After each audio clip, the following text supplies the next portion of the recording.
and welcome, Paladins fans. My name is HiRezPrettyHair, and today I'm lucky enough to be joined by Mr. Hi-Rez, Drybear HiRez. This is a little segment we like to call Dev Insight, where we're just looking to kind of split the difference here in the patch cycles to kind of give you a look at what's on Drybear's mind and the developers, what they're trying to look at doing, what they're thinking about going forward into some of the recent patches. So we've gathered a bunch of hot community topics as well as some of my own personal thoughts on the recent patch here, and we'll just go ahead and get right on into it. Cool. So the first thing today is Ruckus. He is struggling a little bit to stand on his own 2 feet as that sole tank, that sole frontliner, despite there only being a couple of frontliners in the game. So what are we looking at doing, if anything, to Ruckus to help him kind of get on the level with Fernanda and maybe Makoa? Yeah, just kind of scouring forums, Reddit, in-game discussions. Yeah. There's definitely a lot of topics around main tank, off tank, and then offensive tank, right? Where do the characters fit? And we try to look at this from multiple angles. One is kind of what we have right now, and also where we want to get. Now, obviously, with only 4 front lines in the game currently, we'll be releasing champions regularly. So when we get hired, 5, 6, 7 front lines, there'll be more options available. But when you look at Ruckus, he's definitely came from that more offensive role, able to kind of put pressure from distance and stand on the point. When we put Repulsor Field in for his Q, they give him the option to kind of get on the point, keep people on the point with him safe, and get that major damage reduction, which means he works great in kind of a death ball comp where you're just running together as a unit. For him, we really like that position. We're watching to see how he plays over time. He has been going up and up in performance, and seeing more and more comps come from him. Now, there's definitely a thought of, which is fair criticism, that he can't be played as a main tank, but we kind of like that. Whether that works out or not, we're going to see how that plays out in the competitive. Okay, so with an ability like Repulsor Field, you're not always winning the fight. You're not always able to get on that point, and some people are kind of dissatisfied with not being able to use part of the kit at all stages of the game. It's not always appropriate for the tank to be on the point. Sometimes you want to move forward and pressure, and I feel like it kind of stinks to lose that part of Ruckus. It does, and I think one of the dangers that we had earlier on in testing for him is that if you can use that ability off the point, most Ruckus players would play that rather selfishly, right? Because there's not really anything stopping you from doing so. You'd kind of go for the flanks, you'd go for the big kills, and he would become more of a 1v1 monster in that he has a lot of self-damage reduction, a lot of self-shielding, and some decent good positioning in the fight by able to advance back and forth. You'd go for the kill there. So really kind of just seeing how he fits in the meta overall. I mean, if you have a Fernando on your team, or you have a Barrack on your team, or even a Makoa, Ruckus as that kind of offensive tank along with them becomes very valuable, right? Because he can coat the area with bullets, kind of coat hallway, prevent people from coming in. If you get close to him, he has the Hexifier to really kind of take out a target really quickly. If Skye comes to kill one of your tanks and Ruckus is there, he'll pop the damage reduction, he'll blow her out of the water and keep that point safe. So we like the fact that he's kind of this offensive tank fit in that role. And there will potentially, as we release more and more supports and potentially more tanks, have the option to create a more dynamic team comp that doesn't require that front line like your basic Fernando or Makoa. And that's our goal, right? Every champion we release, we want to make sure that adds something to the meta, but also expands out the roster of team compositions you can comprise that allows you to basically create what works for you and your team.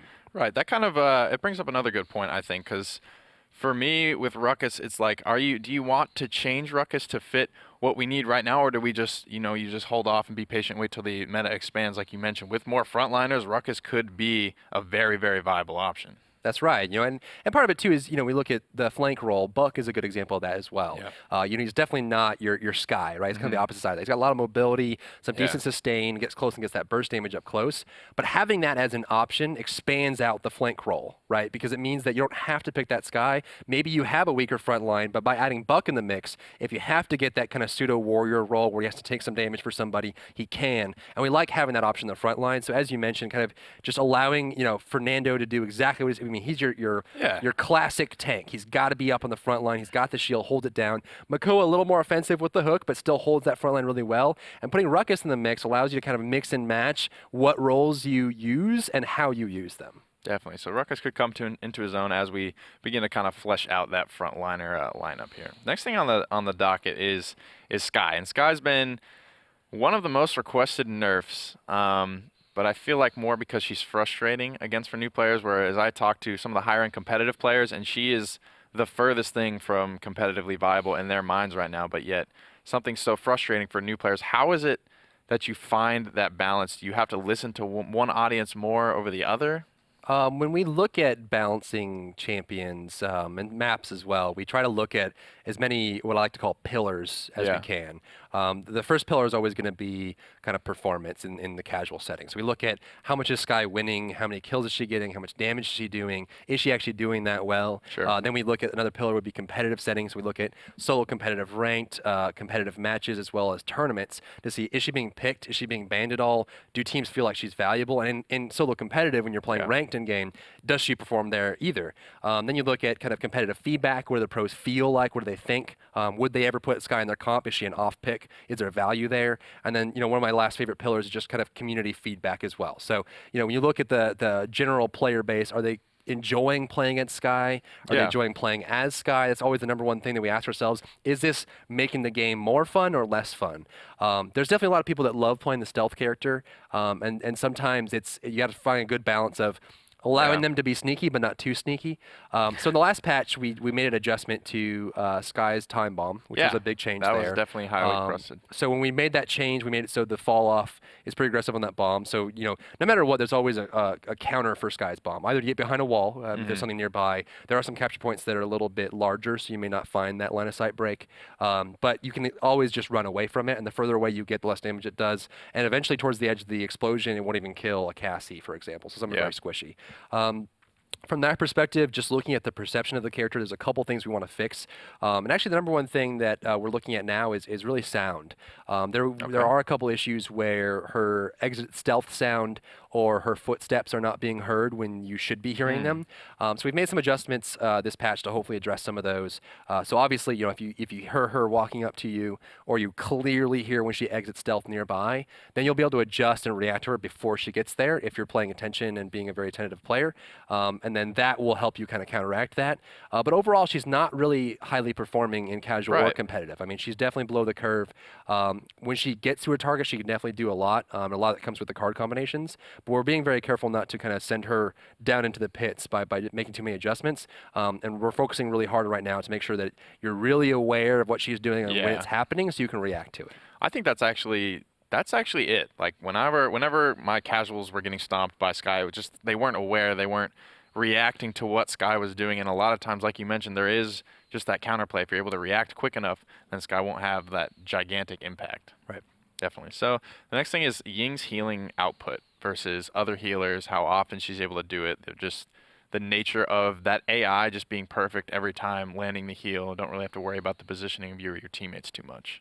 So Ying obviously was a big addition to the heal lineup. I mean, if you look at Pip has the one-time big burst, Grok has the persistent AoE that he has to manually place himself. So she has the advantage of being able to place illusions from far away, which we liked a lot, right? And as I mentioned earlier, we really like the idea of every time we release a new champion, trying to add something to the meta or create a different, pivot point for Yeah. certain roles. You can pick different options. And Ying did a lot of that for us. We're pretty happy about that. But there's definitely, some duration issues. If you're killing the illusions, her healing plummets. But if you aren't killing the illusions, a lot of times she just starts going through the roof. So we are definitely looking at, number one, amount of healing per target. She does... unlike her other healing champions, she has mostly single target, right? They don't Yeah. heal an AoE. But also looking at the duration of the illusions, maybe they just being uncountered for too long, eventually they just start healing too much. So it's just how long those last without having to shoot them down, especially if Ying finds a good pocket to put them in, which is part of Definitely. the good play for her. But that's probably the number one thing we're looking at is seeing, are they just naturally lasting too long without being countered? Okay. Another very interesting ability of Ying's is kind of that dimensional link, her mobility.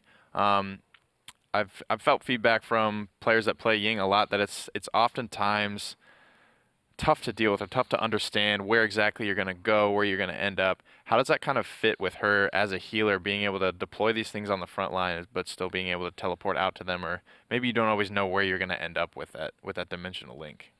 Yeah, that one was one of the more challenging abilities to create for her when we were building her. There are a couple additive systems in there. You can actually hold down Dimensional Link and target a specific illusion if you want to teleport to it. Not a lot of players know that, so we're working on a way to kind of make that a little more exposed when you're using the ability. And obviously there's a couple things where, if no illusions are up, we wanted to make sure that all abilities in Paladins are always usable, minus Ruckus. But we want to make sure that, there's no kind of fail case unless it's intended, right? Yeah. In that case, we save back some previous locations for Ying when she teleports.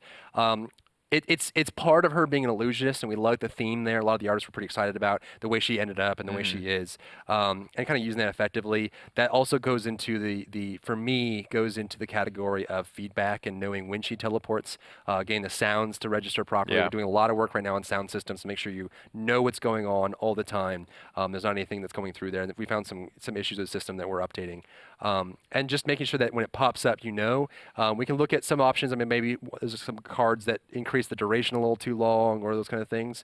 But right now, we like the way Dimensional Link plays. Yeah. And we're looking more at the healing output as the main thing. Okay, yeah.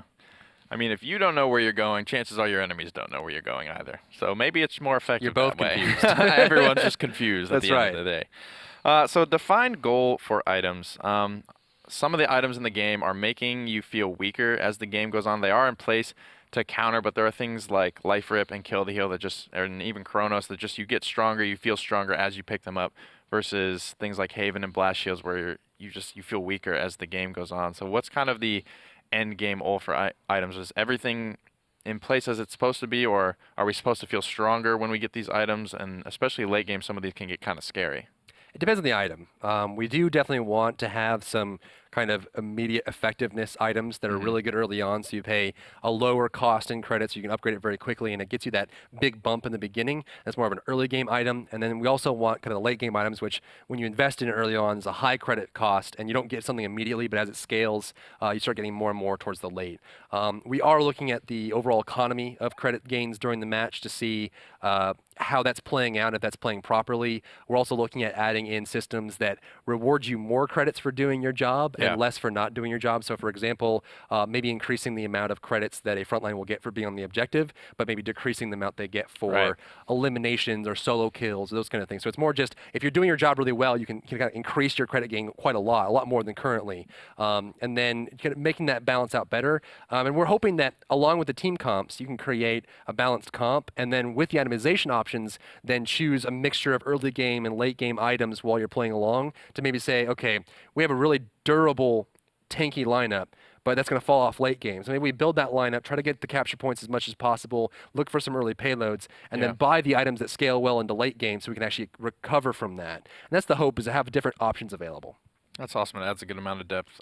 So for the philosophy of taking out cards that increase raw DPS, things like Inflame or Cassie's Scout Steroid that used to be on her ultimate, but then putting something in the game like Aggression, where does Aggression fit in, if anywhere, right now?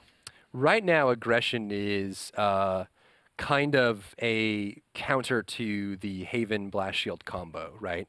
If you feel like, in a way, it's more of just that damage reduction penetration, you're breaking through that. So if you're playing like a Kinessa and the enemy team picks up, Haven 3, right? If you go with the Aggression, you're able to kind of counter through some of that damage reduction to get back up to normal levels, especially for characters that really need that kind of 1 or 2 or 3 hit combo. Otherwise, they're dead, right? If Kinessa ends up having to 4 or 5 shot you, she's usually going to lose that fight, or she's going to get flanked and die. So it's really just there as a counter. The feedback in the community has been more of that is a kind of early or new player trap, in that you see damage, you want damage, right? It's kind of one of those things. I'm a simple man. I see damage, I want damage.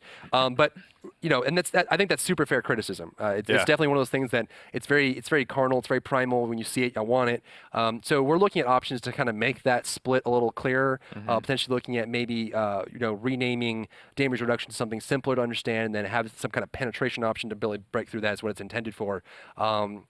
And just make that a little more obvious, and make sure that's not one of those things you just kind of fall into. Sure, because I know, like, if you want to pick it up in response to Haven, though, it's more expensive and half as effective. That's so right. It's kind of like in a weird spot, I feel like. Well, we also want to be careful. One, Haven and Blast Shields being split based on damage, right? That's true. You're only reducing half the damage you're receiving, because you get direct damage and you're getting hit by AoEs. There's no reduction there. But we also want to be careful about, and the reason we made that split is intentional. We also don't want to be careful about aggression being too high. That's very true. And you're playing against a team that has no Haven or Blast Shield, and all of a sudden you're just killing everyone. It becomes the only option. So really find a good balance of, these cards are effective for a very specific purpose. You counter strategies, you build team comps, you look for late game, early game, and it's more of this kind of healthy economy meta of buying the right itemization for your characters and for your team, and not so much, oh yes, I need the damage, I need to get that to win. Okay, cool. So going along with that, I feel like almost the three pillars of our balance is going to be our champions, our items, and then our maps. Right. Currently, there are some maps that are very, very popular, such as the Temple Ruins variants, the Serpent Beaches, the Jaguar Falls, those things. What goes into making a map so good like that? What do you think sets those maps apart from maybe the Ice Mines or the Fishing Village? So we have internally, this game has gone through a lot of iterations, and we're learning more and more about what works for Paladins. We've actually started to set higher and higher standards for our maps, and we hope that the next new map that we release will be representative of the gameplay we're going towards. We're relatively happy with Serpent Beach and Jaguar Falls, and in some cases some of the other maps that are playing, but we want to improve those drastically. Our big hit list is kind of making sure that there's space for everything. There's verticality for snipers to get up on, Drogos to utilize, more than one layer. There's 2, maybe 3 layers in some cases. Having good flank routes that are used for flanks, but not necessarily creating pockets of fights that are away from the objective. We still want people to go to the objective and fight there as a team, but giving good routes that are maybe a little less efficient, but they're there to kind of as a pressure release valve for someone like Skye or Victor to kind of get around and get a beat on somebody, and just improving that overall so when the maps feel better. We feel that Serpent Beach is one of those kind of it's closer to what we're looking for. But as we go on, we'll kind of go in and update the existing maps and also make sure the new maps are closer to what we're setting the standard to.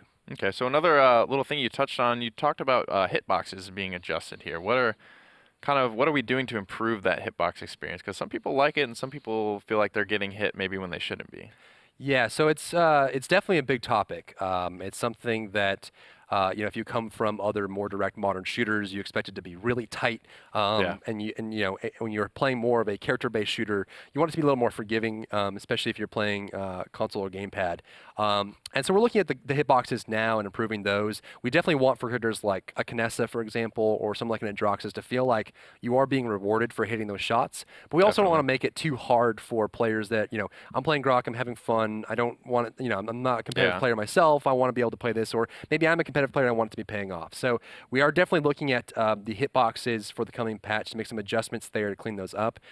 More just kind of getting rid of some of the kind of hanging dead space between characters, like in the corners around them, and bring it closer to the body, but still allowing that to be a little bit more generous for the characters we feel should be less on the aiming and more on the positioning and the ability side. Definitely. So going alongside hitboxes and hit when I shouldn't, what is our stance on cheating and banning cheaters? How do we determine if someone's cheating? So we actually have a pretty big ops team now, obviously going through Global Agenda, Tribes, Smite, now with Paladins. We have a wide list of engineers and talented ops team members who are looking through that. We generally can find them. There's definitely some other things we can do to start adding in some more kind of extra layers of cheat detection to catch them faster and ban them faster. I can tell you right now we're banning about 3 to 5 people every minute. So we're definitely catching them. We have a very hard stance on cheaters, so we're getting through as fast as we can. Support is also kicked up. They're cracking down pretty hard on them now. So hopefully over the last few days, you've seen a big drastic drop in them. It's something that kind of to balance out the experience and make sure that shooting feels good. But the better we make it feel, sometimes cheaters then have more tools to tweak with it. So the stance there is very harsh, and we're cutting through it. Hopefully within the coming days and coming weeks, we'll be able to kind of cut down on that drastically. We're also making sure that there's more of a ranked requirement, so people can't just jump back in and start doing that. So it's nasty, it's ugly, we hate it. We have a big team that's working on it around the clock, and we're banning actively. So it's like a one and done thing. You don't get one and you're out. That's right. Awesome. So one of the biggest requested features for ranked is actually champion trading. Is that something we're looking at implementing in the near future? Definitely. It's definitely needed. Obviously, if you're going to do a draft lobby, you need that kind of trading there to make sure that you don't have to pick selfishly, knowing that you're not going to be able to trade it with somebody else.